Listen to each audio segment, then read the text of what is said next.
주의 은혜로 여러분을 다시 뵙게 되어 영광으로 생각을 하고 감사하게 생각을 합니다. 오늘은 어버이날입니다. 그리고 교회는 어버이 주일로 지킵니다. 1년 365일 부모님의 은혜와 그 사랑에 보답하며 사는 것이 마땅한 자식의 도리이지만은 우리가 그렇게 살지 못하여서 얼마나 그렇게 많이 못 살면은 1년에 한 번 날을 정해놓고 부모를 공경하는 마음을 되새기자 하겠습니까? 사실 오늘 우리가 교독문에서도 그렇게 보았습니다마는 자녀들아 주 안에서 너희 부모에게 순종하라 이것이 옳은 것이니라 라는 하나님의 명령, 또 네 아버지와 어머니를 공경하라 그리하면 네가 이 땅에서 잘되고 장수하리라 이런 말씀. 사실 어버이 주일이 되면은 부모에게 왜 효도를 해야 되는지 설교를 하게 되지만은 그렇게 성경 구절을 찾아가면서 효도를 왜 해야 되는지를 여러분들에게 말씀을 드린다는 게 사실은 어쩌면 좀 어색한 일일 수도 있을 것 같아요. 나를 낳아주신 부모의 뜻을 따르고 그리고 나보다 약해진 부모님을 지극히 섬기는 효도는 인간으로 태어났으면 당연히 하는 것이지, 이것을 성경을 찾아가면서 가르치고 정당성을 주장할 일은 아니라고 생각하기 때문에 그렇습니다. 부모는 나의 생명의 전수자, 그리고 자식은 하나님이 내게 주신 상급이고 선물. 오늘 어버이 주일 맞이해서 하나님이 가르쳐 주시는 진짜 섬김 그리고 사랑의 비밀을 깨닫게 되기를 주님의 이름으로 축원합니다. 저희 어머니께서 오늘도 우리 성가대 찬양을, 아주 귀한 찬양을 이렇게 올려주셨는데 우리 어린이들이 나와서 이렇게 찬양도 하고 참 좋아요. 그런데 찬양의 가사가 아버지 얘기는 안 하고 어머니 얘기만 했어. 그래서 헤헤이, 나는 아버지니까 왜 아버지 얘기는 안 할까? 아버지도 어머니 못지않게 좋은데. 그런데 사실 부모님의 사랑하면 거의 어머니의 사랑을 이야기하게 되죠. 저도 사실 그렇습니다. 제가 자라나면서 부모님에게 받은 사랑에 대해서 한 방에 갚은 적이 있어요. 한 방에 갚았어요. 한 방에. 그게 무엇이었냐면은 예전에 어려서부터 고생을 좀 하고 저도 컸고 그렇게 여유롭지 못한 상황 속에서 저를 온전히 기르시기 위해서 저뿐만 아니라 위로 형제가 7이나 더 있으니까 자식 제대로 기르려고 부모님이 정말 고생 많이 하셨는데 그 은혜를 어찌 갚아요.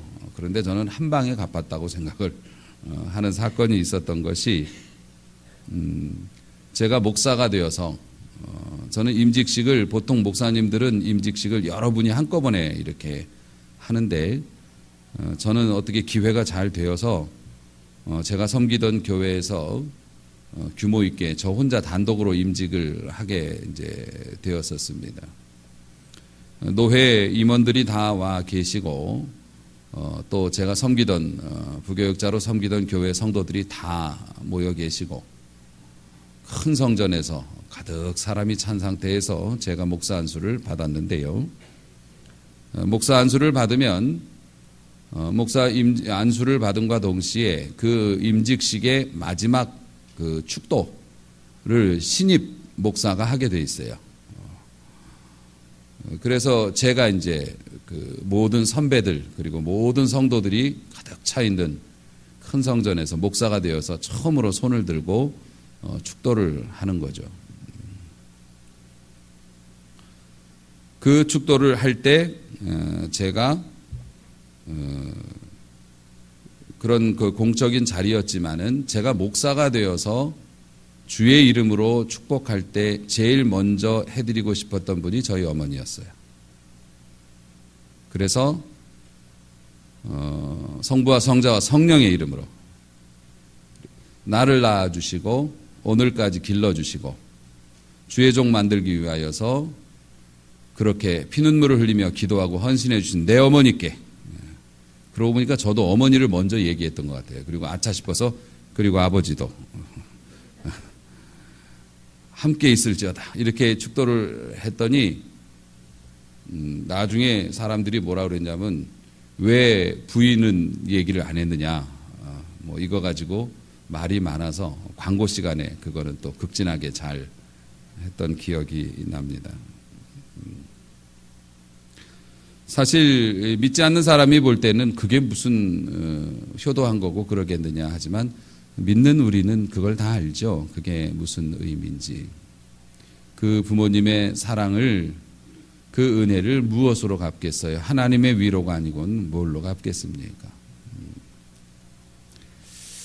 오늘 말씀을 보면 오늘 말씀은 어버이 주일과는 다소 어울리지 않아 보이는 그런 말씀이에요. 그 베드로가 고기 잡는 이야기입니다. 고기를 잡는 이야기를 하고 있는데 오늘 말씀을 이렇게 제가 살피면서 제 마음에 들어왔던 규절 중에 하나가, 단어 중에 하나가 수고라는 단어였습니다. 밤이 새도록 수고를 했지만 잡은 게 없습니다. 라는 수고라는 단어. 베드로만 수고하나요? 우리 부모들도 수고하고 부모들만 수고하나요? 자식들도 수고합니다. 살려고, 잘 살아보려고, 좋은 거를 보려고 얼마나 많이 수고를 합니까? 모든 사람은 자기가 원하는 걸 얻으려고 수고를 합니다. 우리 애들도 그래요. 지가 좋아하는 거 얻으려고 열심히 뭔가라도 하죠. 특히 부모는 자식을 낳기 위해서 수고하고 그 낳은 자식을 기르기 위해서 수고합니다. 그런데 베드로의 고백처럼 얻은 게 없다라고 고백하게 될 때가 있더라고요. 인생에 보면. 내가 그렇게 자식을 위해서 수고했는데 보답을 못 받은 것 같아요. 내가 자식을 위해서 그렇게 모든 것을 다 바쳤는데 못 잡은 것 같아요. 자식의 마음이나 자식의 미래를. 우리가 무슨 일에 그렇게 애쓰고 노력하고 수고를 했는데 소득이 없는 것 같아요. 사실 인생은 그런 고백으로 넘쳐납니다. 성과가 별로 없다는 거죠. 요즘에 그 야구 시즌입니다. 야구들을 뭐 엄청나게 많이 하죠. 거기에 보면 타자들이 나와서 투수가 던지는 공을 쳐냅니다. 그래서 잘 치면 사는 거고 못 치면 죽는 거죠. 그런데 이 타자들을 평가할 때 3할 때 타자다. 그러면 세상 어디에 가서도 그 사람은 먹고 사는데 하자가 없습니다. 기가 막히게 잘하는 사람이에요. 3할 때 타자라는 거. 그런데 여러분 3할 때 타자라는 게 뭘 의미하는 줄 아십니까? 10번 나가서 3번 산 거예요. 7번은 죽었어요. 10번 나가서 3번만 살아도 10번 내가 원하는 일을 해갖고 3번만 성공을 해도 세상에서는 박수 쳐줍니다. 대단한 사람이라고 칭찬. 그러니까 세상에서 이렇게 내가 원하는 무언가를 시도해가지고 얻는다는 게 이게 쉬운 게 아니라는 거를 알려주고 있는 거죠. 이 수고라는 건 힘들게 일한다는 건데 힘들게 일했는데 성과가 없어요. 그래서 우리는 질문합니다. 나는 왜 수고를 했는데 성과가 없을까? 나는 왜 열심히 남들보다 먼저 일어나서 새벽에 나가서 그물을 내리고 밤새도록 잡았는데 왜 일을 안 했으면 모를까? 열심히 했는데 왜 열매가 없을까? 우리 부모님도 그런 고민 많이 하십니다. 먼저 말씀을 드려야겠군요. 오늘은 부모님께 효도하자는 내용보다는요, 부모님이 자녀를 어떻게 섬겨야 하는지에 관한 설교입니다. 부모님들도 죽도록 자식을 위해서 물질을 바치고 시간을 바치고 정말 저도 해보면 노비가 따로 없다니까요. 현대판 노비예요, 이건. 전화 오면 차 태우러 가야 됩니다. 돈 달래면 줘야 돼요. 뭐 해달라면 해줘야 됩니다. 어떻게 안 해줍니까? 그렇게 섬겼는데 항상 부모의 눈으로 볼 때 자식들은 이게 내가 미치는 것 같아. 내가 한 만큼 자식이 나한테 해주는 것 같지는 않더란 말이죠. 왜 수고하는데 고기를 못 잡을까? 나는 자식에게 그렇게 많이 하는데 왜 자식으로부터 이렇게 아름다운 모습을 보기가 어려울까? 그런데 고기를 잡는 비결이 오늘 본문에 나와 있어요. 그렇죠? 베드로가 밤새도록 수고했지만 잡은 게 없습니다 라고 말할 때 예수님께서 말씀하셨어요. 저 깊은 데 가서 그물을 내려서 한번 잡아보자고. 그때 베드로가 중요한 이야기를 합니다. 말씀에 의지하여, 내가 잡은 게 없지만은 잡힐 리도 없을 것 같지만 말씀에 의지하여 내가 그물을 내리겠습니다 라고 고백을 하고 그대로 순종을 하죠. 그리고 소위 세상 사람들이 말하는 좀 경박한 언어이지만 대박이 났습니다. 그래서 자기 배뿐만 아니라 다른 사람 배에까지도 물고기를 가득 실어가지고 난리가 났습니다. 여기까지 우리가 이거를 참 많이 봤는데요, 이 말씀을. 자, 내가 밤새도록 수고하고 나 혼자 해가지고서 물고기 못 잡았습니다. 내가 내 뜻대로, 내 힘대로, 내 지혜대로 열심히 자식에게 퍼부어서 별로 재미를 못 봤습니다. 그러면 오늘 성경 말씀을 보니까 진짜 성공하려면 물고기를 내 배뿐만 아니라 다른 배까지 가득 채우게 잡으려면 어떻게 해야 되는 겁니까? 기도만 해서는 안 되죠. 가서 그물을 내려야죠. 그물을 내려야 물고기가 잡히니까요. 학원을 보내야 애가 공부를 하죠. 학교를 보내야 공부를 하고. 그런데 왕창 잡으려면 내가 투자한 것보다 더 많은 열매를 얻으려면 어떡합니까? 말씀에 의지하여. 말씀에 의지하여. 그리고 가게 문을 오래 열어놓는다고 이게 지금 중요한 게 아니죠. 물고기를 오래 잡으러 배를 타고 돌아다닌다고 중요한 게 아니라 말씀에 의지하여 사업을 하고 말씀에 의지하여 자녀를 기르는 게 중요한 것 같습니다. 말씀을 의지한다는 것의 정확한 의미는 말씀을 믿는다는 것입니다. 예수님께서 내 경험상으로는 안 될 것 같은데 예수님께서 말씀하셨으니 내가 그 말을 믿고 가서 합니다. 이렇게 얘기했다는 겁니다. 사람의 능력은 무엇을 믿느냐에 따라 달라진다 했습니다. 좋으신 하나님을 믿으면 좋은 일이 일어나는 줄로 믿으시기 바랍니다. 능력의 하나님을 믿으면 여러분의 삶에 하나님의 능력을 보게 될 것입니다. 뿐만 아니라 기적의 하나님을 믿으면 기적이 나타날 것이고 치유의 하나님을 굳게 믿으면 치유의 역사를 보게 됩니다. 자, 이렇게 좋으신 하나님을 신뢰하고 하나님의 방식대로 열심히 살면, 말씀에 의지해서 살면 고기를 많이 잡죠. 그런데 여기가 설교의 끝이면 얼마나 좋겠습니까? 사실은 이게 끝이 아니고요. 더 아리송한 내용이 뒤에 나옵니다. 놀라운 반전인데요. 우리는 물고기를 엄청나게 많이 잡았으면 그걸로 땡이죠. 자식이 내가 원하는 것 이상으로 잘 되어서 제 아들은 저한테 헬리콥터 사준다고 기다리라고 그랬습니다. 전 기다리려고요. 그래서 잘 돼서 헬리콥터 사주면은 끝나는 겁니까? 근데 성경은 거기서 끝이 안 나고 있습니다요. 11절 말씀을 보니 고기를 어마어마하게 좀 잡았잖아요.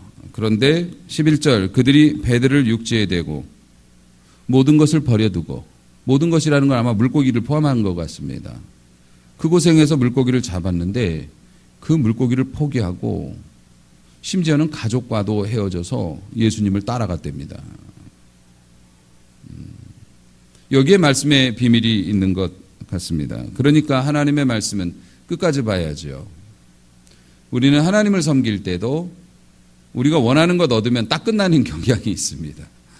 원하는 거 얻어서 딱 끝내면 그게 복이 되지는 못합니다. 끝까지 가봐야죠.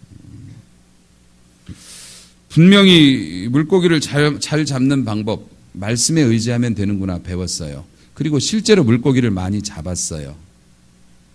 그런데 그 애지중지하던 물고기를 버리고 떠납니다. 이게 무슨 뜻입니까? 우리는 그렇게 알고 있습니다. 예수님 믿으면 잘 된다고. 예수님 믿으면 승리할 거라고. 아무리 적들이 애워싸도 애워싸임을 당하지 않을 거라고. 믿으십니까? 그거 지금 믿는다고 말해야 됩니다. 그게 사실이니까요. 그렇게 우리는 배웠는데 베드로의 행동이 지금 뭘 말하고 있는 겁니까? 우리의 인생에는 물고기보다 더 소중한 것이 있다고 하는 것을 말하고 있습니다. 그래서 우리 부모님들에게 말씀을 드리고 싶어요.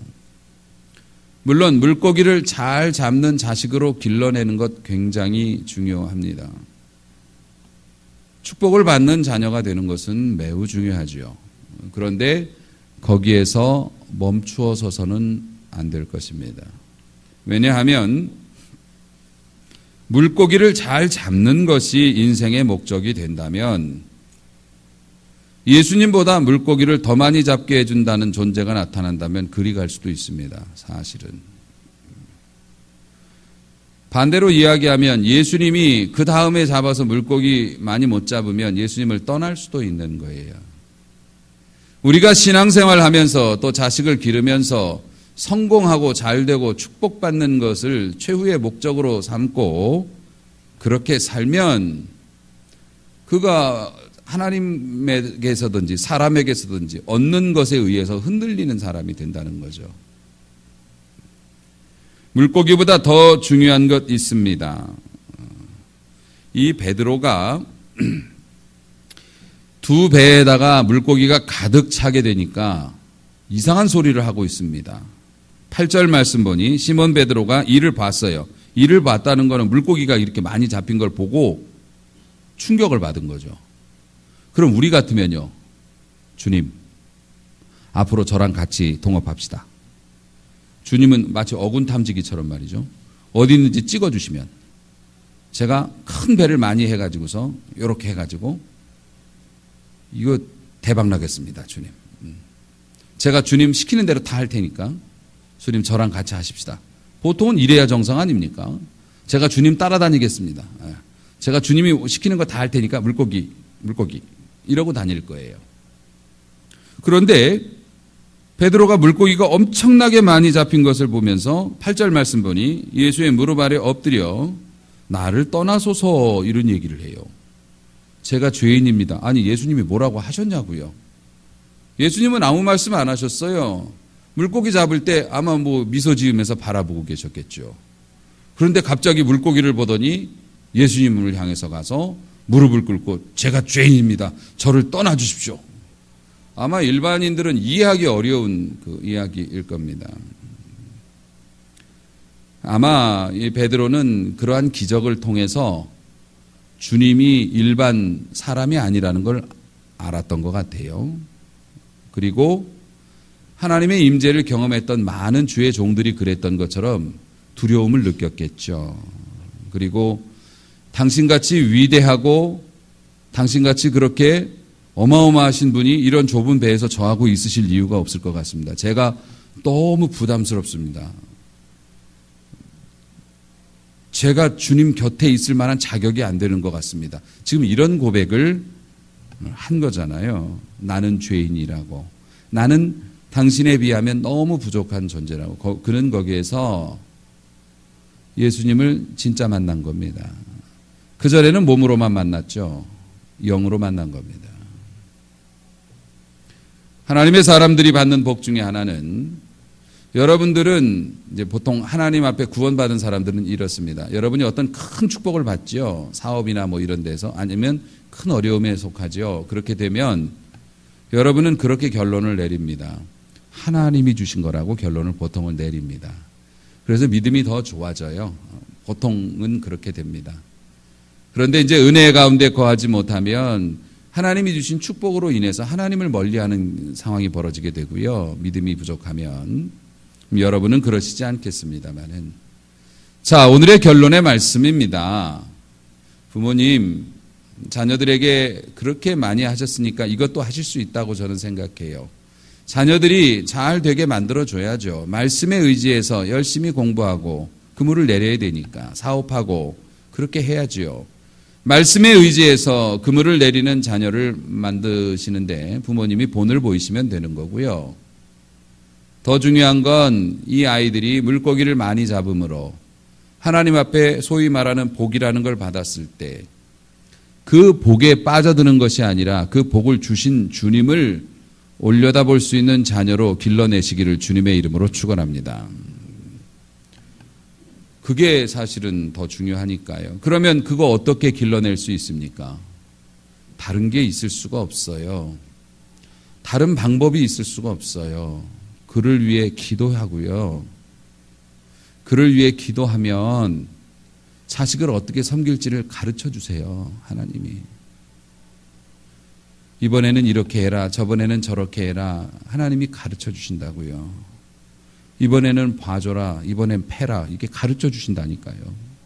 그날 분위기나 상황에 따라서 그렇게 하는 게 아니고 자녀가 하나님의 뜻을 따르는 자녀 되기 원합니다. 그리고 자녀가 만일 어려움에 처하거나 혹은 큰 복을 받는다면 거기에 빠져들어가서 중내산해하거나 아니면 그 받은 축복과 함께 날아가 버리는 게 아니라 눈을 들어 그것을 주신 주님을 볼 수 있는 자식이 되기 원합니다. 그렇게 키우려면 어떻게 해야겠습니까? 부모님이 그걸 기도하셔야 된다고요. 그럴 때 하나님께서 가르쳐 주신다는 거죠. 사랑하는 성도 여러분, 우리가 열심히 일하고 사업해서 물고기 많이 잡아야 합니다. 물고기 필요해요. 하지만 거기에 목숨을 걸게 되면 그것은 우리를 부패시킵니다. 우리가 교회 안에서 좋은 분들을 많이 사귀고 좋은 믿음의 친구들을 두는 거 좋습니다. 교제도 필요하죠. 하지만 지나치게 특정한 사람을 심지어는 주님보다 더 의지하고 그렇게 되면 그것으로 인해서 부패가 되죠. 자식들의 삶도 역시 마찬가지인 것 같습니다. 대학이 인생의 전부라고 가르치면 가도 부패되고 못 가도 부패됩니다. 그럼요. 주님의 뜻을 따르는 것이 중요하다고 가르치는 부모가 되어야 합니다. 여러분, 어느 신학자가 이렇게 얘기했습니다. 좋은 것은 위대한 것의 적이다. 지금 우리는 좋은 이야기 하고 있습니다. 물고기 많이 잡자는데 나쁜 얘기가 아니죠. 그런데 물고기 많이 잡는 것은 좋은 일이긴 하지만 그 좋은 일은 위대한 일의 적이 될 수가 있습니다. 우리가 우리 가정의 안전을 위해서, 교회의 안전을 위해서 우리가 무언가를 도모하지만 그것이 교회를 지키는 일이라고 생각합니다. 저 같은 경우에도 가끔 스스로 속는 게 있어요. 제가 생각한 게 하나님이 원하시는 일이라고 단정해버리는 버릇이 있단 말이에요, 목사님들이. 교회에서 하는 일이라면 다 하나님이 원하시는 일이라고 아주 결정을 줘버려요. 근데 생각해 봐야 될 필요가 있어요. 교회에서 하는 일이라고 다, 교회에서 하고자 하는 일이라고 그래서 다 하나님이 기뻐하신다라고 누가 말해줬습니까? 담임 목사님이 얘기하는 게 다 하나님의 뜻이라고 누가 그런 위험한 소리를 합니까? 부모님이 원하는 생각이 정답이라고 누가 그렇게 얘기할 수 있습니까? 부모님이 자식에게 원하는 것이 하나님이 원하시는 것이라고 그렇게 말할 수 있겠습니까? 단정할 수 없습니다.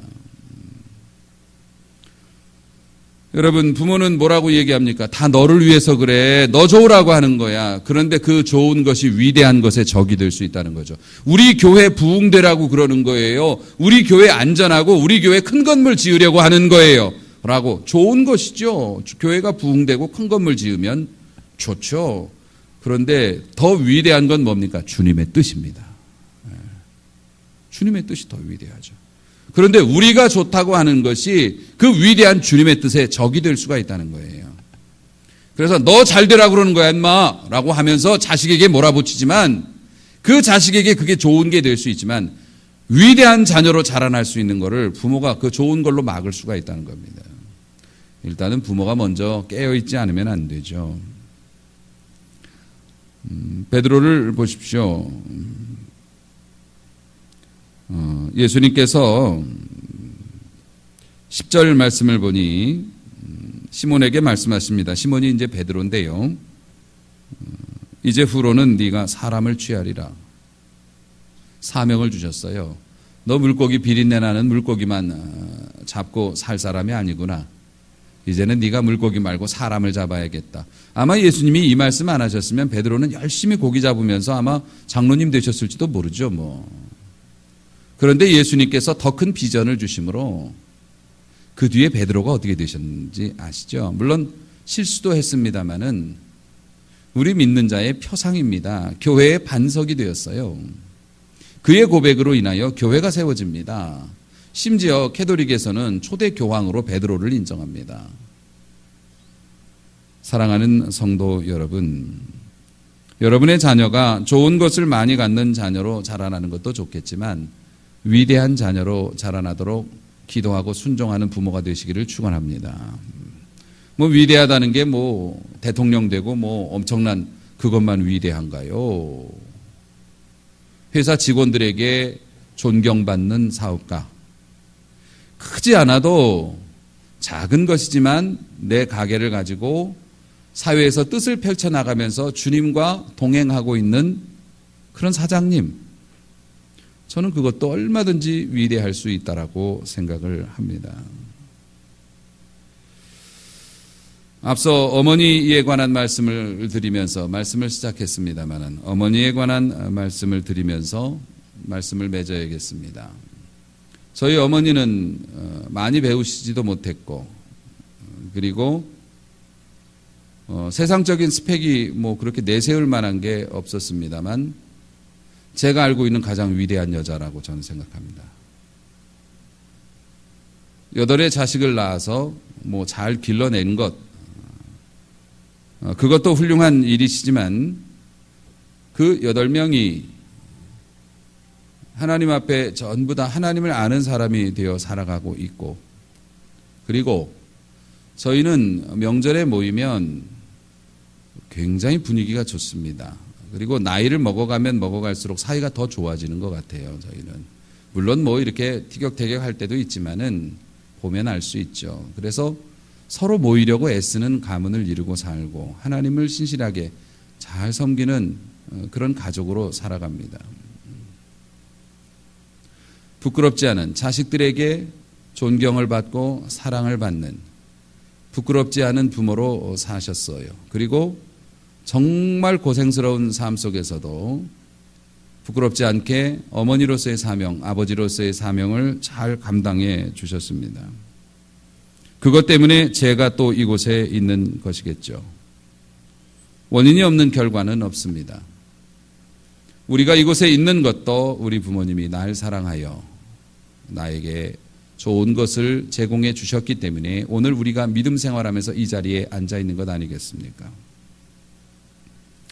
사랑하는 성도 여러분, 예수님을 한번 바라보십시오. 하나님의 위대한 계획을 위하여 자신의 좋은 것을 버리신 분이 예수님이십니다. 겟세마네 동산에서 왜 그렇게 기도하셨을까요?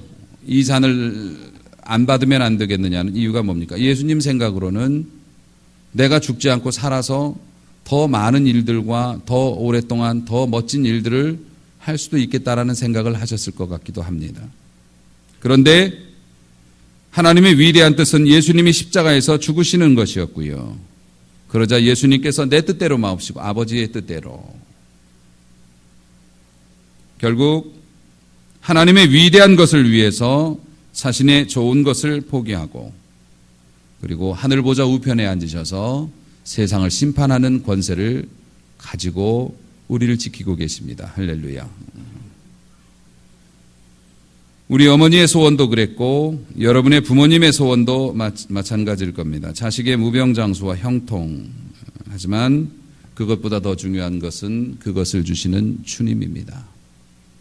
그 주님을 만나도록 주님과 동행하는 그러한 풍성한 삶을 물려받도록 부모는 기도해야 할 줄로 압니다. 진정한 효도가 또 무엇일까? 우리가 물고기를 많이 잡아서 부모님들한테 물고기도 갖다 드리고 우리가 큰 회사의 사장님 되는 거 보여드리는 것도 물론 효도겠죠. 하지만 진정한 효도는 그 물고기보다 더 중요한 주님을 만나시도록 부모님을 위해서 기도하는 것이라고 생각을 합니다. 여러분 부모님을 위해서 금식기도 해보신 적 있습니까? 사실 저도 따지고 보면 부모님만을 위해서 금식기도 해본 적은 없는 것 같습니다. 왜냐하면 저는 두 분 다 구원을 받으신 거라고 생각을 했기 때문에. 여러분 이게 막연한 걱정이 아니라 정말 효도하고 싶으시다면 금식을 각오할 정도로 그분의 영혼을 위해서 기도해 보십시오. 그분은 완고하셔서 예수님 안 믿을 것 같다고요. 그분은 너무 연로하셔서 말귀를 못 알아들으셔서 예수님 영접 못할 것 같더라고요. 천만의 말씀입니다. 부끄러운 고백이지만 제가 어려서 저희 이모를 위해서 기도했습니다. 제가 믿음을 가진 이후로 저희 이모를 위해서 기도했고 물론 제 기도 때문만이라고 생각하지는 않지만 저희 이모님은 무당이셨습니다. 제가 어렸을 때 가보면 당집 그거 있었고요. 굿해서 먹고 사시는 분이었습니다. 그런데 그분도 돌아가시기 직전에 예수님 믿었습니다. 교회 다니셨고. 그래서 이모님한테 가족들이 여쭤봤다고 합니다. 아니 일평생 그렇게 귀신을 섬기면서 사셨는데 왜 갑자기 교회 가신다고 그러냐고. 무슨 속셈으로. 그랬더니 귀신이 이제 은퇴하고 너는 교회로 가야 된다고 그래갖고 자기는 교회를 간다고. 농담이 아니고 정말 그러셨습니다. 비록 일평생 그렇게 사셨지만 자식들의 기도와 자식들은 믿었었거든요. 자식들의 기도와 또 가족들의 기도가 헛되지 않은 거라고 나는 생각했습니다. 그때 신학생 때 이제 그분이 소천을 하셨는데 제가 하나님이 살아계시다는 걸 저는 그분을 보고 우리 이모도 예수님 교회 가서 예수님 믿고 돌아가셨는데 기도해서 구원 못 받을 분은 없다고 나는 생각합니다. 그분이 연로하시든지 아니면 완고하시든지 그건 여러분 생각이고 기도했냐라고 물어보실 때 기도했다라고 대답할 수 있는 자녀가 되시기를 주님의 이름으로 축원합니다. 주 예수보다 더 귀한 분은 없습니다. 진정한 자식사랑과 진정한 효도는 물고기를 잡는 것보다 주님을 만나게 해주는 것이겠죠. 올 어버이 주일에는 진정한 사랑과 효도가 넘쳐나기를 축원합니다. 물론 이 말씀을 들었다고 이제 예배 마치고 가서 드리려고 준비했던 봉투를 드리지 않고 전도를 해야겠다라고 생각 마시고 봉투도 드리고 전도도 하고 그게 더 중요하겠죠. 주님을 만나고 주님을 전하는 아름다운 효도 그리고 부모됨의 역할 이런 것들이 다시 한번 향기롭게 꽃 피어나는 아름다운 어버이 주일 되시기를 주님의 이름으로 축복합니다.